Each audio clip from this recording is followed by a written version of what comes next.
Hey fish fans! Today on the show we are going to be talking about the film that I just finished. If you saw all my videos where I was trying to fix my she creature tail, it was getting ready for this film.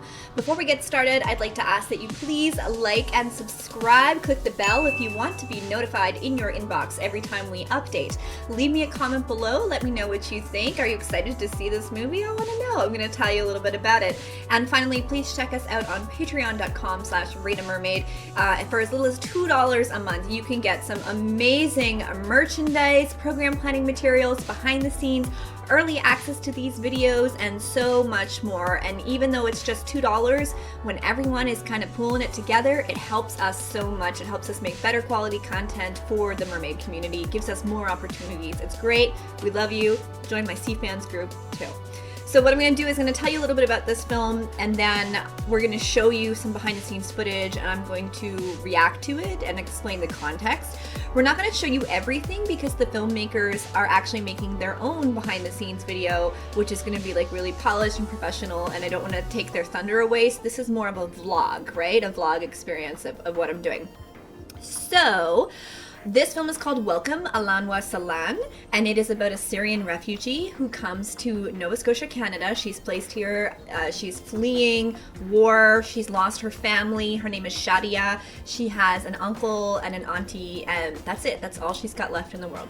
She's been placed here and she's trying to adapt to Canada, which is very shell-shocking, especially coming from a warm climate to a freezing cold climate, and having language barriers, cultural barriers. Sometimes people experience racism. It's really difficult for refugees. And she meets a mermaid. So I don't want to give the story away too much, but there was an article about it because Shadia and I share a kiss on screen. And this created a lot of controversy because some Syrians are very against LGBTQTA. So we got a lot of applicants who wanted to be Shadia, but admitted to us that they were very scared of being outed by their communities or being poorly treated by people or judged, and it was very difficult. So we ended up casting a beautiful Lebanese girl named Sophia, and Sophia is multilingual. So she actually was able to speak in English and Arabic, and the whole film is in Arabic. And as a mermaid, I don't speak at all. I do something called emoting, which you're gonna see in the film when it's done. Sophia just had like a really tough job ahead of her. She had to do this controversial film. She had to speak in another language and really make sure that she had the right kind of accent and inflection. And she had to do a bunch of underwater stunts herself, which means I had to train her. So we're gonna start checking out some of the underwater stunt video, and I'm gonna explain to you what's happening. So here we go. Here I am in my lovely she creature. I'm wearing a bunch of belts because I tore it as soon as I jumped in, which is why I had to do all this frantic replacement of it. Sophia is there in a wetsuit and a weight belt, and we are trying to get her comfortable with jumping into the pool while wearing a weight belt, which is very uncomfortable. So our director, Nicole, also got in the water so that she could get a first eye perspective of what she was asking us to do. And for somebody who doesn't have experience in the water the way that I do, this is really challenging what we're asking people to do. I'm asking her to jump into the water while wearing a weight belt and asking her to stay underwater. And I'm asking her to stay underwater long enough so that I can actually swim up to her and then lift her to the surface. And this was really tricky and took us a number of sessions. It's hard, you get cold, you get tired, all the things that we're sort of used to. And we did practice with goggles since the place where we would be filming the movie wasn't chlorine, and this place where we were practicing was chlorine. We needed to use goggles to protect our eyes so that she could do it over and over again. So she was a trooper. Sophia was a trooper. She had to do this over and over again across several sessions. And the whole idea was I would swim down to the bottom of the pool and wait for her because I can hold my breath longer. And then she'd come down and then I would come to her. And we had to kind of choreograph this so that we were timing at the right moments and trying not to create too many bubbles, trying to emote with each other, trying to get her back up to the surface, trying to work within her breath hold. So that was tricky. So we had a couple sessions like that. We had a couple sessions where we met and we rehearsed things, we blocked things out. She worked on her Arabic.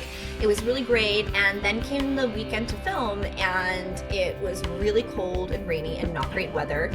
And we had to be outside for the first day, and they decided to push the mermaid scenes to the second day instead. So instead of my scenes being across 2 days, they pushed all of my scenes to 1 day to accommodate for the weather.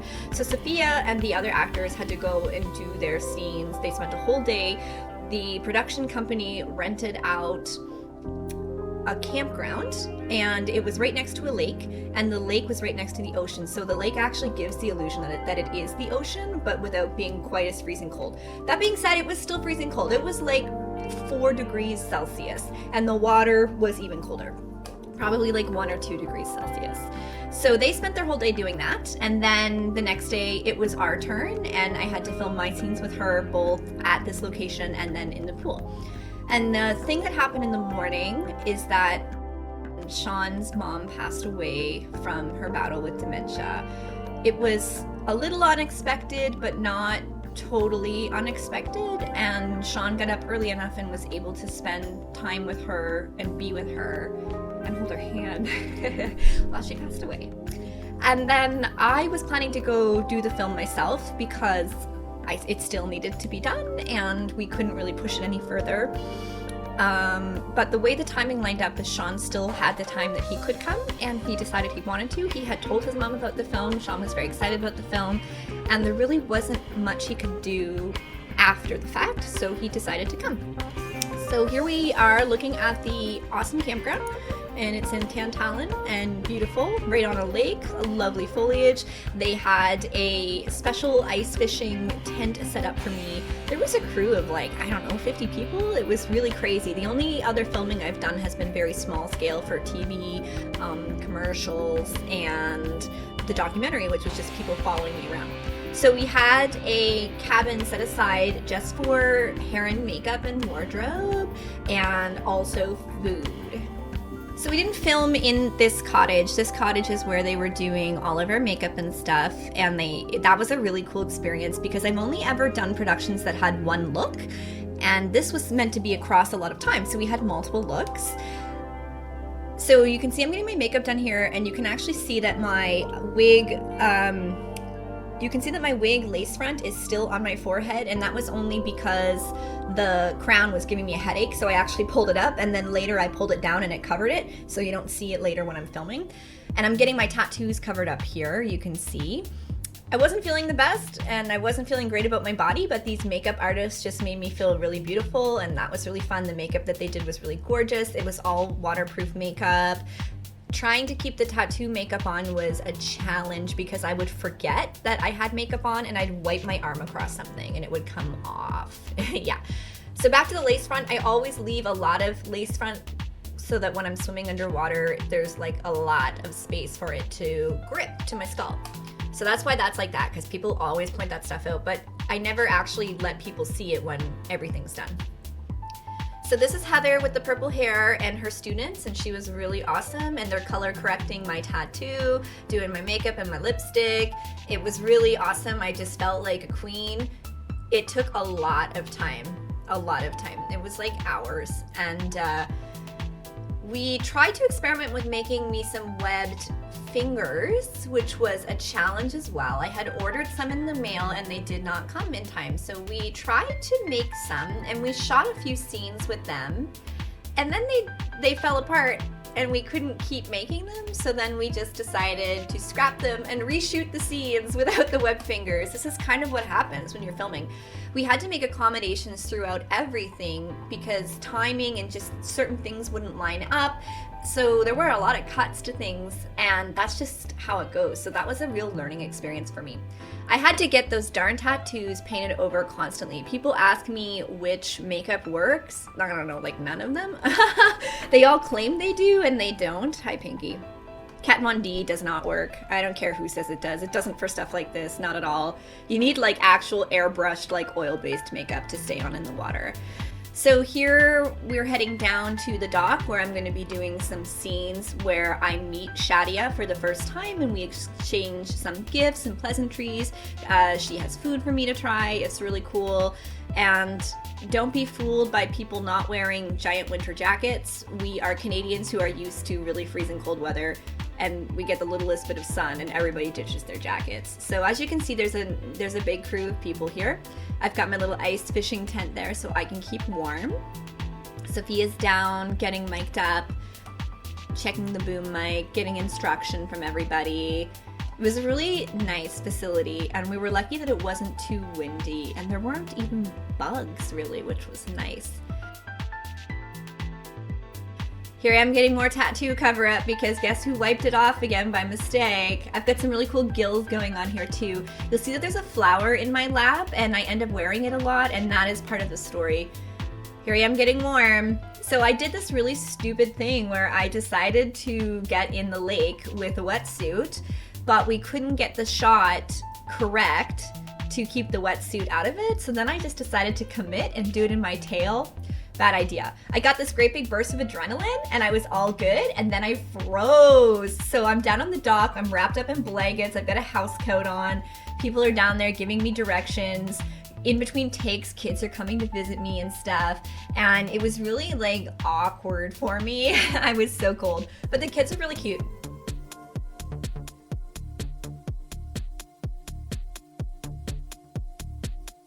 I always try to stay in character. Even if the kids know that I'm not a real mermaid, I still try to preserve the magic and stay in character. So that was really cute to have them come up. I did all this work on the tail and it definitely held up, but I was very self-conscious about my waistline because I had a lot of bloating and stuff going on. I was kind of uncomfortable. I was aware of my angles. I wasn't in the body shape that I was hoping I would be in by the time we were filming. I really slid backwards while recovering from my surgery, so you just kind of have to work with what you got, and I had an amazing team of people, amazing makeup artists who made me look very beautiful. I just personally wish I could have, been a bit more buff at the time. I'm starting to get my body back now, but a month ago it was still a struggle. Just see what else comes up here, Pinky. Lots of stuff to keep me warm.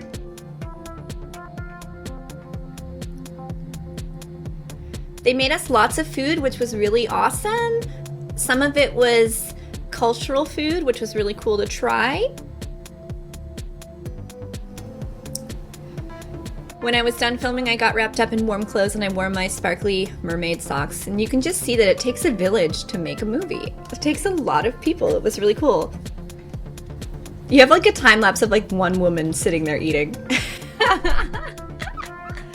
Yeah, we got cake. It was really fun. They fed us the whole time, which was really cool because I've only ever done small shoots like commercials and short TV shows, so I've never been fed. It was really cool. So here we are arriving at Survival Training Simulations. This is where I did my freediving course, and during the day I also train pilots, and this is where the helicopter simulators are. You can see the helicopter there. So they dunk these helicopters in the water to teach them how to get out of situations like that. So it's very industrial, but the reason that films rent this location out is it's really good for green screening. They can really black out everything. They can control lights, they can control waves, they can control fog, and even though it's this industrial setting, they can make it look like the ocean when you're shooting underwater. Here we have the safety divers getting into place, and they're helping set up the lights and set up the backdrop and survey everything, make sure everything is great. There was a lot of cool camera gear. Here is the simulator again. So this is what I do for my day job, so it was really cool that this crossed over with my mermaid work. I really love teaching pilot rescue and simulators. I just think it's the coolest thing ever. And I love that I can say that I train pilots and I'm a mermaid. Like, isn't that wild? This facility is really wonderful. Falco.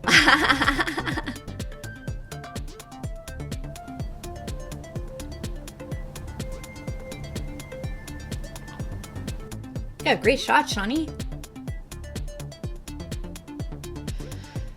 So we had this really wonderful underwater photographer, and they rented him this phenomenal camera, and he was also a scuba diver. And then I had a safety diver assigned to me named Tom, who was really awesome.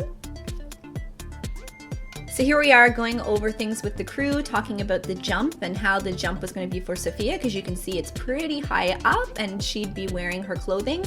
We did figure out that she actually wouldn't need a weight belt in the end because the water was freshwater and not salt, so it wasn't going to give that extra 3% buoyancy. That being said, jumping in a pair of jeans into water is fairly uncomfortable, and if you're not an underwater performer, this kind of stuff can make you really scared. So it's really, a lot of it was just getting her comfortable and helping her feel good. She was such a superstar. Like, what we asked her to do was so intense. And again, you see how many people are doing this. You see this beautiful underwater footage of a mermaid. You don't see the 10 people who are there trying to make sure she doesn't drown, right? Same thing when you see Hannah Fraser out doing these like swim with sharks. You don't see like the shark wranglers and the photographers and the safety divers, and there's like 6 safety divers. Like this is what it's like for real. It's pretty intense. Those are survival suits over on the side.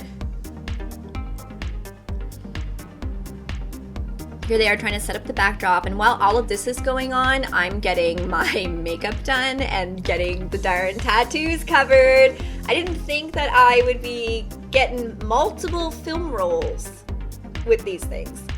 Something that I thought was really interesting is that the divers wore helmets along with their masks and everything. They actually wore helmets, and I think it's because it was a concrete pool and just maybe to protect them from collision. But they all wore helmets. I've never seen that before. Have you ever seen that before? Here's a cool time lapse of everybody getting set up and getting ready. We've got the lights getting set up, the backdrop getting set up. Everybody's surveying everything. I'm getting my makeup done over there in the corner. I'm gonna get in the water soon. I think I might be in the water. Yes, I'm in the water now. We're swimming around, we're doing shoots. Look at that camera gear, it's amazing. The lights. We're showing you a time lapse, but I'm gonna stop on some of these, so don't worry. Tom and I hanging out, my safety diver, so awesome. I did this really funny thing where I swam to the bottom and got a terrible leg cramp. So here I am with Tom. He was great. Tom had to save me at one point. We worked on a safety signal. Actually, you can see behind him there are white things on the ground, and that was for white balancing underwater. So that was kind of cool. But yeah, we worked out a safety signal that if I needed him, I put my hands on my head like this, and then he would come get me. Because I'm not wearing goggles, so I can't see anything. And a lot of what we were doing, it was very difficult to match our movements up and choreograph in sync because neither Sophia or I could see each other. Everything was very blurry. One of the problems I kept having is that I kept going way too deep, and then it would take me too long to get up to her. So our director, Nicole, jumped in and she decided to try it too and see just what she was asking us to do. So the tail held up really well, which was nice. But you can see that I was way too deep, and it was taking too long to get to the actor or to the director before they would float up. So it was a lot of tricky experimenting, doing things kind of over and over and over again. I was probably in the water like 4 hours, I want to say, without getting out, maybe. I was pretty waterlogged by the end of it. My eyes were shot. Even though it was fresh water, my eyes were pretty shot. See the steam coming off of it. There's the amazing photographer with his gear, videographer. He could do both with that camera. I just love the light streaming in. It was really beautiful. It was also really hard for me to judge. They tried to put markers down for me to understand my cues, but when you're underwater and everything looks the same and you don't have goggles, it was difficult for me to tell when to surface, how far I was going down, if I was getting too close to the backdrop. Sometimes I would get too close to the backdrop and pull it out. I'd have to take breaks to equalize my ears too, because my ears don't equalize very well. And they kept telling me to swim slower because I was going too fast. They wanted it to look really fluid and slow, so they kept asking me to slow everything down. And if I slow down, I start to float to the surface. So that was actually kind of tricky. So here I am with my lovely rescue diver. later on, I don't think we have it on film, but I swam to the bottom. I tried to do a pose. I got a wicked terrible leg cramp, and I had to put my hands on my head and get him and Sean to come get me. It was just all bad. I just had not drank enough water. I'd been in the water for 4 hours. My adrenaline was pumping. I kept going and going and going. And yeah, I just ended up with such a massive, massive leg cramp. I was suspended underwater upside down and I couldn't get up. This is why you have safety divers. This is why Sean is trained in rescue and freediving as well. So this was just us having fun. He wanted to try to swim like a mermaid too. He put his feet together and he tried to do the dolphin kick with me. It was pretty cute. I like that it had this underwater ledge because I could take breaks there. It was about 17 or 18 feet deep, I think. Not super deep, but for somebody like me who has ear problems, it was deep enough. The really disorienting thing when you do mermaid stuff and you're not wearing goggles is when you go down really deep and you're coming to surface to get your air, you have no sense of how far away you are from the surface, and you have to really keep yourself calm and try not to panic, because otherwise you will just like panic.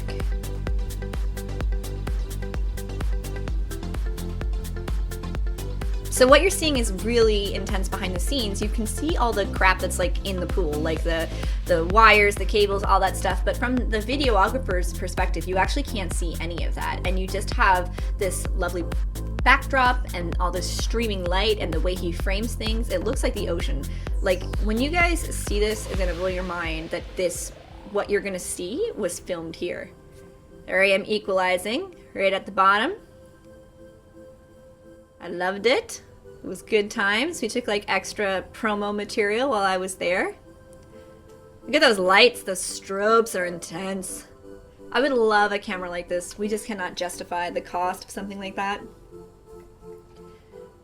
This is when we finished. Everybody's clapping because we got the shot. The final shot. I'm not going to tell you what it is, but we got it. So we watched it all. I wanted to keep doing it though. I was like, I could do better. I could do better. But poor Sophia, she had been in the water so cold. Look at her wearing her clothes. Like she had to keep jumping in that. That poor thing. She's so cold. She had to get a shower at one point, hop in the shower. So here they've closed up the pool, and during this time, Nicole had to like walk me into the shower because my legs had given out. I really overdid it. I kept filming after everyone else was finished, and I really, really overdid it. So yeah, Nicole had to like help me into the shower, and I didn't want to fall over or anything, and my feet were completely covered in blisters. I had so much adrenaline that I couldn't tell how tired I was. And then the next day when I woke up, I have never been that sore from mermaiding in my life. And I've done other productions that were really, intense, grueling schedules, music videos, and we did Heather Rankin, that was intense. But this took the cake. Every joint in my body hurt. My shoulders, my elbows, my fingers, my neck, my head. My head was sore from the indent from my organic armor. I had it so tight that I had an indent for days. My feet were covered in blisters. The tail was really tight on me, so I had those lines that you get, those imprints on your legs. My eyes, I could barely peel them open with my eyelash extensions. It was so bad. I was going like this so I could put eye drops in. It was intense, but it's gonna be really, really beautiful. I believe it's coming out in the fall. Some of you supported it on Kickstarter, so you'll be getting copies of it, which is really cool. It's going to be in some select theaters, and then it's going to be online somewhere for everybody to see, which is really awesome. I'm so excited for you to see it. Some cool things that have happened around the same time as this is that I have now been verified on Instagram. How cool is that? I'm like an Instagram celebrity influencer person. That's really, really neat. They just kind of award those things. You can't just get them. Like, it's not something where you're just like, hey, can I get verified? Like, they have to decide to do it. So that was really, really cool, like really validating. And at the same time, just like a little bit before that, I got approved on IMDb, which was really amazing. And it has all of my list of credits I've done. It'll have this film on it when it's there. So you can look me up, Stephanie Raina Norman, and see so many cool things. It's like having your own Wikipedia page. Like, it's like so crazy. I feel like a superstar with my little teeny tiny 15 minutes of fame. It's so cool. So definitely check those things out. Thanks for listening to me talk about Wecome, Ahlan Wa Sahlan. I'm really hoping to get to do more things like this in the future. Working with Nicole and her husband Tim was just really amazing. Shawnee was amazing. He had to put on a wetsuit and puppeteer my mermaid tail for a shot in the lake because it was too hard for me to go under. It was just too cold and I couldn't fit a wetsuit on with my mermaid tail. So Shawnee actually went under and like puppeted it so we could get the shot. And I got that idea from Robert Short because he did that for some shots and Splash. So thank you, Robert, for helping us solve our mermaid tail problem. You're the best. I love you. So thank you so much for checking this out, folks. Again, like, subscribe, check us out on social media on patreon.com/RainaMermaid. I can't wait for you to see Wecome, Ahlan Wa Sahlan.